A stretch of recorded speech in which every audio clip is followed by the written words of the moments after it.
Coucou tout le monde!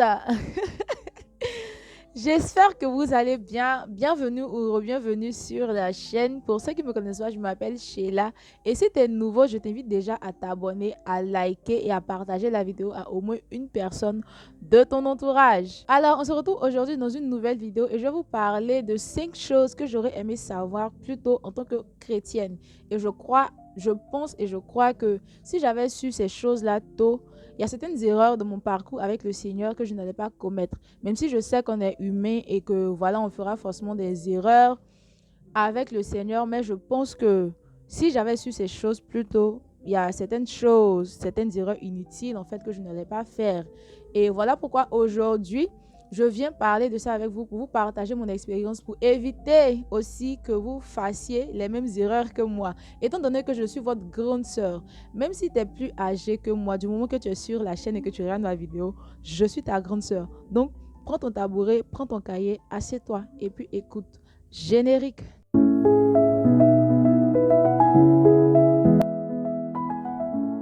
Sans plus tarder, on va parler de la première chose que j'aurais aimé savoir qui est, ce n'est pas parce que tu es face au péché que tu dois forcément tomber dans le péché.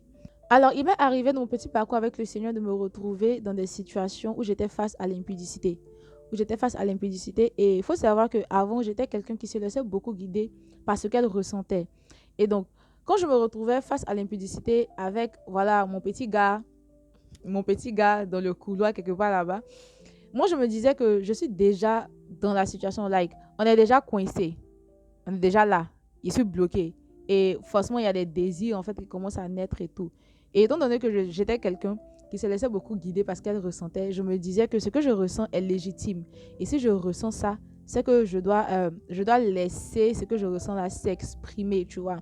Et à côté de ça aussi, je me disais que je suis déjà dans la situation, je suis déjà coincée. Je peux plus lutter. J'ai lutté quand à un moment, je me dis que voilà quoi, je peux plus lutter. C'était tellement un faux raisonnement de malade, c'était tellement un faux raisonnement que ça faisait que quand je me retrouvais face à l'impudicité et tout, au lieu de fuir, comme la Bible nous dit de fuir l'impudicité, c'était comme si moi, le verset qui dit fuir l'impudicité là, je l'avais jamais connu, je l'avais jamais lu de toute ma vie, j'oubliais carrément. C'est que j'oubliais, je me disais que en fait, le truc, je ne sais pas comment expliquer, mais c'était comme si tu es déjà là, tu n'as plus de choix que de tomber, en fait. C'était ça. C'était ça, c'était ce qui était dans ma tête. Tu es déjà là, tu es déjà dans la situation, tu n'as pas d'autre choix que de tomber, c'est tout. Et donc, ça faisait que je ne luttais pas, en fait. Quand je me retrouvais face à, voilà, une situation avec mon petit copain, quelque part, vraiment, les choses de l'immaturité, ne faites pas comme moi, ne faites pas comme moi. Et donc, un jour, j'étais en train de lire un livre, c'était en 2021. J'étais en train de lire un livre.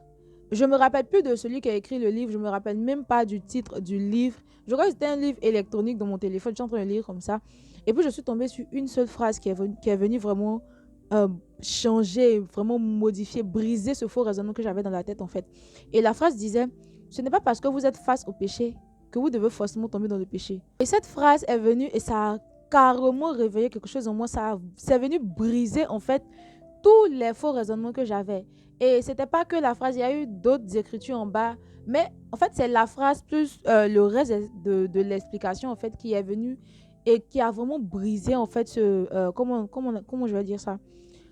Briser en fait ce raisonnement, voilà, briser ce raisonnement dans mon esprit. Et depuis ce jour, quand j'ai lu ça, je me suis dit, mais c'était comme si on m'annonçait le salut.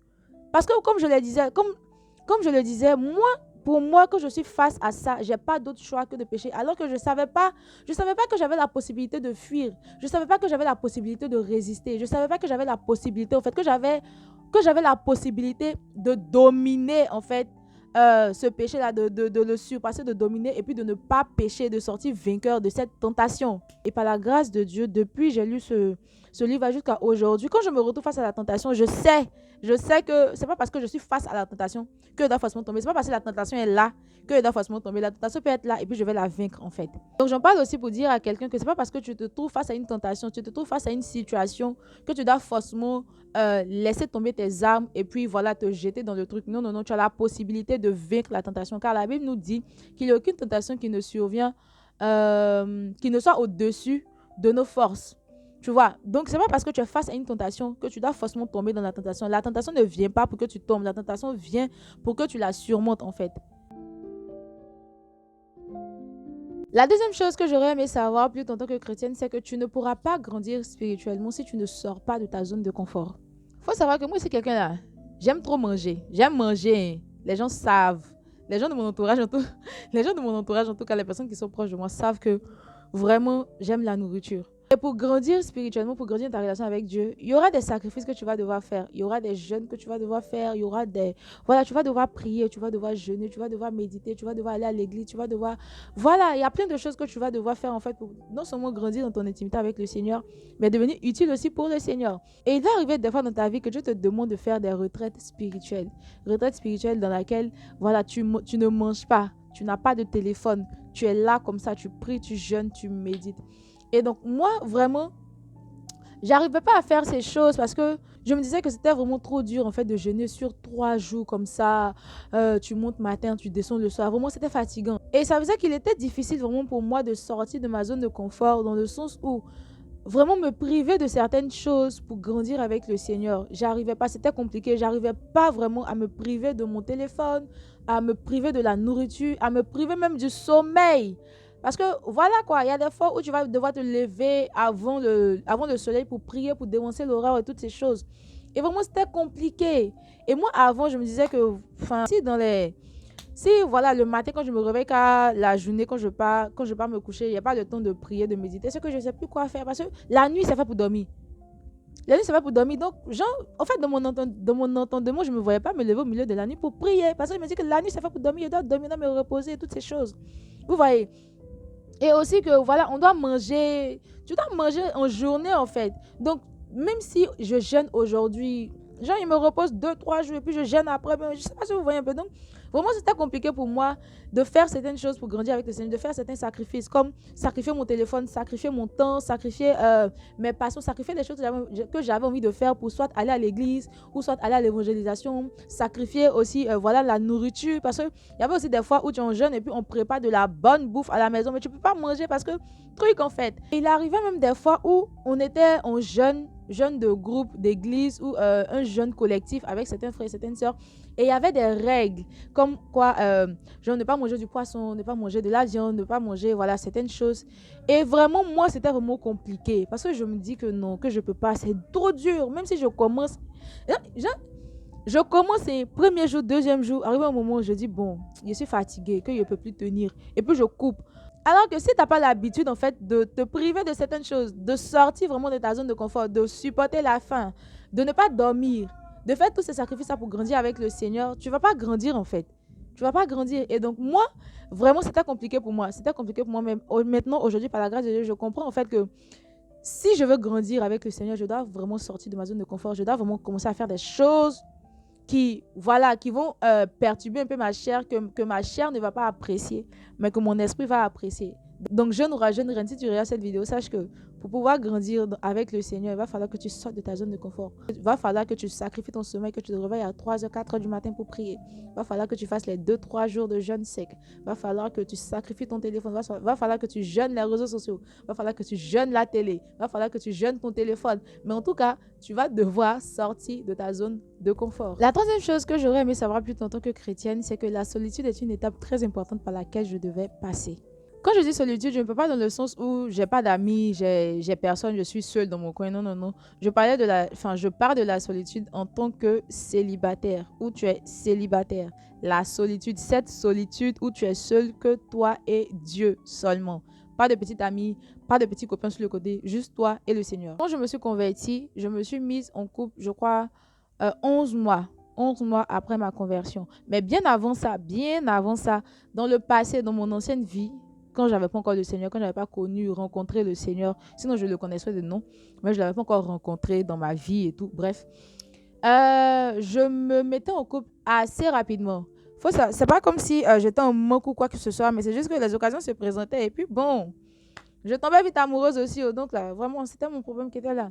Voilà, je rencontre la personne, on se parle, je tombe amoureuse, on se met en couple. Au bout de 3, 4, 5 mois, je me lasse, je romps la relation, je continue ma vie. Au bout de 2, 3 mois, je rencontre quelqu'un, je retombe amoureuse, je me remets en relation. Bref, c'était un truc comme ça en fait. Et donc, j'ai jamais passé plus d'1 an en étant célibataire. J'ai jamais vraiment passé assez de temps en étant célibataire. Et quand je suis venue au Seigneur, c'est pas comme si j'étais en manque ou voilà, je voulais forcément quelqu'un, mais c'est juste que j'ai re-rencontré quelqu'un. Voilà, et je suis retombée amoureuse. Donc, c'était compliqué. Le même cycle, en fait, se répétait et je restais pas longtemps célibataire en tant que tel. Je restais pas vraiment, vraiment longtemps. Et ça m'a beaucoup fatiguée dans ma croissance avec le Seigneur parce que à chaque fois que, voilà, j'aurai une relation aujourd'hui, j'ai quoi, 1, 2, 3, 4, 5 mois, je suis seule avant de rencontrer quelqu'un encore. Et pendant ces 5 mois-là, je suis concentrée sur ma relation avec le Seigneur. C'est moi seule, je prie ici, je fais des trucs. Mais genre, j'avais pas grandi. J'arrivais pas à, j'arrivais pas à grandir normalement avec le Seigneur parce que à chaque fois, il y avait quelqu'un en fait. À chaque fois, il y avait quelqu'un dans ma vie. À chaque fois, je rencontrais quelqu'un. Notons que j'étais quelqu'un qui se laissait beaucoup guider par ses émotions. Donc, tout ça là, le mélange de tout ça là, vraiment, ça m'a vraiment compliqué la vie. Je rencontre quelqu'un et puis c'est l'amour. Ça fait que je suis distraite carrément. J'arrive plus à prier, j'arrive plus à me concentrer. Véritablement, je suis là, je cause, je love, je suis ici. Même si on n'est pas ensemble, mais genre, l'amour est dans ma tête en fait et ça fait que je suis carrément perdue dans ma vie. Le fait que voilà, j'arrivais pas à grandir normalement, j'arrivais pas vraiment à me concentrer sur ma relation avec le Seigneur parce qu'il y avait tout le temps quelqu'un qui était là. Ça m'a vraiment retardé dans ma croissance avec le Seigneur, ça m'a retardé aussi dans mon évolution en tant que personne et surtout dans ma croissance avec le Seigneur. Je fais aussi cette vidéo, je veux aussi parler à quelqu'un pour dire que c'est pas parce que pour dire qu'il ne faut pas te presser pour te mettre en couple quand tu viens au Seigneur. Il ne faut pas se presser pour se mettre en couple quand on vient à peine de se convertir, lorsqu'on vient à peine de connaître le Seigneur. Il faut pas se presser en fait. Il faut chercher d'abord à savoir qui tu es dans le Seigneur, qui Dieu dit que tu es, savoir où est-ce que tu vas et puis maintenant après, voilà, si après tu sens le besoin, tu en parles à Dieu, puis si c'est le moment, il te le dira, mais vraiment, ne vous pressez pas. Je sais, je parle en connaissance de cause. Ne vous pressez pas pour vous mettre en couple quand vous venez de vous convertir ou bien quand vous êtes converti nouvellement. Ne vous pressez pas. Prenez le temps de d'abord construire votre relation avec le Seigneur avant de vouloir construire une relation avec un quelconque homme ou une quelconque femme. La quatrième chose que j'aurais aimé savoir plus en tant que chrétienne, c'est que avant d'être chrétienne, je suis humaine et les humains font des erreurs. Je suis humaine et les humains font des erreurs, donc il faut apprendre à se pardonner. J'ai fait une vidéo dans laquelle je racontais un témoignage sur comment la culpabilité que je ressentais par rapport à un truc que j'avais fait a failli détruire la perception et l'image que j'avais de moi et vraiment détruire en fait l'identité que Dieu a dit que je suis ou que j'ai en fait en Jésus. Et donc, vraiment, il est très important en tant que chrétien de savoir que il peut arriver en fait que tu tombes, il peut arriver que tu pêches, il peut arriver que tu désobéisses à Dieu, il peut arriver, ce sont des trucs qui peuvent arriver. Dieu comprend, Dieu sait que nous sommes humains, on n'est pas totalement parfait. Donc ça peut arriver et donc quand ça arrive comme ça, rappelle-toi que tu es humain, rappelle-toi, c'est pas parce que, bon après c'est pas parce que tu es humain que tu as dit non, je suis humain, donc ça arrive, donc tu as parti commettre les erreurs volontairement, non.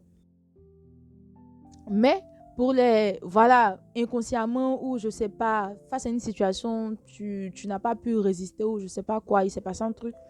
Lorsque ça arrive, dis-toi que Dieu t'a pardonné et crois que Dieu t'a pardonné et toi aussi pardonne-toi. Ne reste pas dans cette culpabilité, ne reste pas là à culpabiliser. Sinon, le diable peut passer par la culpabilité que tu ressens là pour venir t'enfoncer encore plus. Alors que le Seigneur t'a pardonné depuis. Pour toi-même, pour ton propre bien aussi, dis-toi que je suis humaine, les humains font des erreurs, donc je me pardonne et j'avance. Et puis tu recommences plus. Donc, fais attention. Tu es chrétienne, c'est vrai, tu as le Saint-Esprit, c'est vrai, mais Dieu même comprend que tu es humaine. Dieu comprend que tu es humaine. Donc, toi aussi comprends que tu es humain. Tu as péché, demande pardon au Seigneur, réponds-toi et avance. Ne reste pas là à culpabiliser inutilement, sinon le diable peut passer par là pour venir détruire quelque chose. Alors, la cinquième et dernière chose que j'aurais aimé savoir, c'est que les gens ne vont pas te juger quand tu iras vers eux pour leur parler de tes faiblesses. Ok, de base, il faut savoir que moi, je suis quelqu'un, je ne raconte pas mes choses aux gens. Je suis très sournoise. Bon, j'étais. Il a changé un peu, je suis plus trop sournoise, mais j'étais très sournoise. Je racontais mes choses à personne. Je racontais mes combats à personne. Je gérais seul mes combats, seul mon stress, seul tout ce qui se passe dans ma vie, je gérais seul en fait parce que pas que j'avais peur du jugement des autres. Bon, peut-être un peu, mais c'est juste que j'aimais pas ça en fait. J'aimais pas vraiment me livrer aux gens. J'aimais pas quand les gens me voient dans mon état de vulnérabilité. J'aimais pas ça du tout. Et donc, ça faisait que naturellement, en tant que chrétienne, je passais par des combats. J'avais des combats, j'avais des épreuves, je passais par des choses. des choses que certains dévanciers, pardon, des choses que certains dévanciers, certaines personnes, voilà, de mon entourage avaient déjà vécues. Mais moi, il était vraiment compliqué pour moi d'aller vers ces personnes-là pour dire, mon grand frère, ma grande soeur, mon pasteur ou bien mon père spirituel, bref, voici ce que je suis en train de vivre, voici. C'était compliqué parce que je me disais que ils vont se dire que, oh, depuis là, genre, tu es encore un enfant, tu grandis pas, tu es encore dans ce combat-là. Genre, aller vers ces gens-là pour dire que, voilà, j'arrive pas encore à prier, c'est dur de prier 2 jours là, c'est compliqué, j'arrive pas à faire ça, voici ce qui se passe. Genre, j'avais l'impression, en fait, moi, je me disais, en fait, qu'ils allaient me trouver encore comme un enfant. Et puis, genre, sûrement, ils allaient me juger, me dire que toi, tu es là, genre, toi, tu pries pas. Et puis, peut-être aussi que j'allais les déranger. Quand j'allais aller leur expliquer mes problèmes, ils allaient me dire, oh, elle est venue encore, elle a toujours les mêmes problèmes, toujours on lui donne conseil, mais elle change pas. Toujours les mêmes choses. Alors que c'est pas le cas, en fait. C'était pas le cas du tout. Mes grands frères, mon père spirituel, toutes les personnes qui m'entourent, ce sont des sucres en fait. Dieu m'a vraiment fait la grâce d'être entouré de personnes aimantes et de personnes vraiment promptes à aider. Je racontais pas mes choses et donc moi j'attendais. C'est quand ça se gâte, quand c'est gâté maintenant, quand c'est gâté, c'est là maintenant je cours pour aller leur dire. Et quand j'arrive là-bas, on me dit, mais pourquoi c'est maintenant que tu viens me dire? Et je dis, mais non, il pensait que je pouvais gérer toute seule. Et puis elle me dit, non, mais tu peux pas gérer toute seule, ma chérie, tu peux pas. Alors que, enfin, c'est où c'est déjà gâté là qu'il vient dire en fait. Parce que voilà quoi, c'était compliqué. C'était compliqué pour moi de me confier aux gens. Et après maintes fois, un jour, j'ai enfin compris que ma chérie, les gens ne vont pas te juger. Et attention, vraiment faites attention aux personnes à qui vous vous confiez aussi. C'est parce que moi vraiment, Dieu m'a fait la grâce. Ces personnes-là sont vraiment de vraies personnes. Mais faites attention, regardez bien les visages, regardez bien le comportement avant de partir vous confier à quelqu'un. Parce que votre problème que vous partez confier à quelqu'un peut devenir la prédication du pasteur le dimanche, on ne sait jamais. Donc faites attention aux personnes à qui vous vous confiez, mais vraiment confiez-vous aux gens quand ça ne va pas.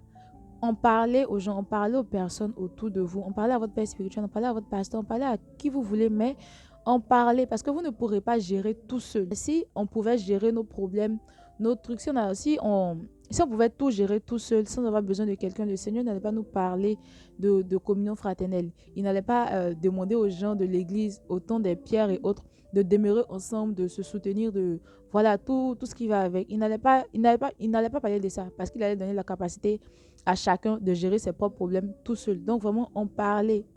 Je sais pourquoi je dis ça. Voilà, notre vidéo tire vers la fin. Et ce que je peux dire en conclusion, c'est aujourd'hui, par la grâce de Dieu, j'ai compris toutes ces choses et ça fait qu'il y a beaucoup de choses dans lesquelles je ne mets plus mes pieds. J'ai pris en maturité, j'ai vraiment grandi dans ma marche avec le Seigneur et niveau maturité, j'ai aussi grandi, ça va, par la grâce de Dieu.